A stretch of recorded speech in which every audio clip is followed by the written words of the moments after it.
He tries to be their savior, going in there and trying to control all of them to get them to do what he wants. This season of Squid Games wants us to believe that player 456 is a hero, but I don't think so. I will not be fooled so easily. In fact, I think player 456 is the real villain of season 2, and we may be witnessing the rise of yet another power-hungry man who will only grab power and continue the games. Let me tell you how. But before we do, please remember to like the video and subscribe to the channel. I'm trying to get to 1,000 subscribers. With that out of the way, let's go on. So in season 1, we are introduced to our main character, Seong Gi-hun, or Hun, I don't know. A 47-year-old father of one who is still living with his sick elderly mom. Not only is this man broke and in massive debt, he's also a thief who steals from his mom to feed his gambling addiction. So his reckless behavior eventually catches up to him. Debt collectors keep chasing him. His ex-wife and her new husband are moving to America with his child. And as if that wasn't enough, his mom's health is deteriorating fast. This here is literally the textbook origin story for most villains. So this man is at his most desperate and vulnerable. He's a massive loser with no money or power over the direction of his life. So what does he do? Does he get a job and try to turn his life around? No, he's not an idiot. He's a gambler, so he agrees to literally gamble with his life. He joins the Squid Games, a game without second chances. If you lose any of the games, you don't get to come back home. You are killed. But if you somehow manage to survive all these games and get to the end, you win 45.6 million won, about $36 million. So he gets in, the games begin, blah blah blah. Through a series of close calls, he miraculously emerges as the ultimate winner and gets to go home with all this money. Now that's life-changing money. He can now go home, pay his mother's medical bills, become a better father, and build a better life than he has ever had. So he does exactly that. Purpose fulfilled. The end.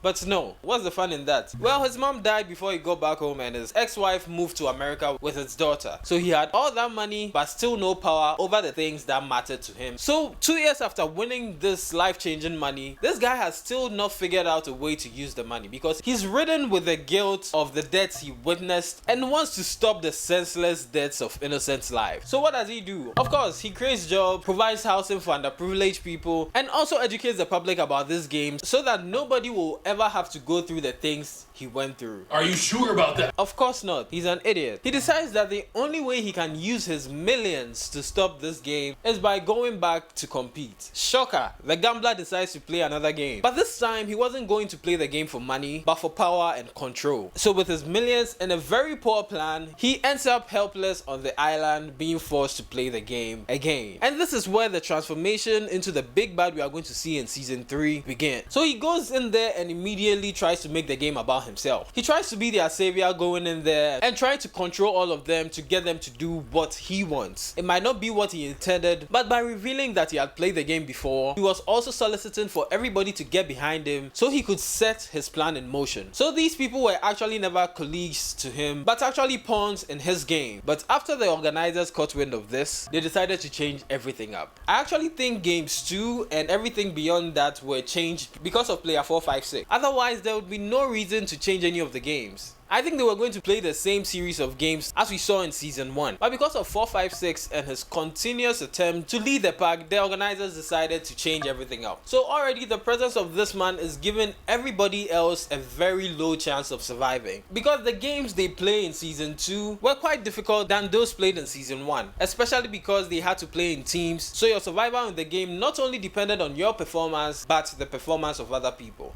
So earlier in the game, 456 realized his plan had been foiled. The tracker he put in his suit had been found and removed, and as a consequence, his group of mercenaries wouldn't be able to come and help him tear the place apart. And now all the games they were going to play were ones he wasn't familiar with. He's fucked. All the semblance of hope and control he thought he had evaporated, and he quickly needed to come up with another plan to save himself. And round after round, even after the horrors the players were witnessing, more contestants voted to stay and continue playing than those who voted to leave. So instead of accepting defeat and moving on, this man completely backtracks and decides that the sacrifice of a few for the greater good is actually not so bad. So he decided to go Scorched Earth, he convinced a group of the players who had voted to stop the games to join him fight the system, causing a massive shootout and eventually leading to the death of almost all of them. Without this guy's bright idea of 1. Shouting the instructions to the players during red light, green light, maybe the games wouldn't have changed. And 2, if he had just accepted the vote and had not gone full Scorched Earth, the players would have a fair chance of surviving the game. But he used them as a spawns and almost all of them lost their lives. But in the mid-credit scenes, we see that this stopped nothing. The game will still go on. So all of that was for nothing.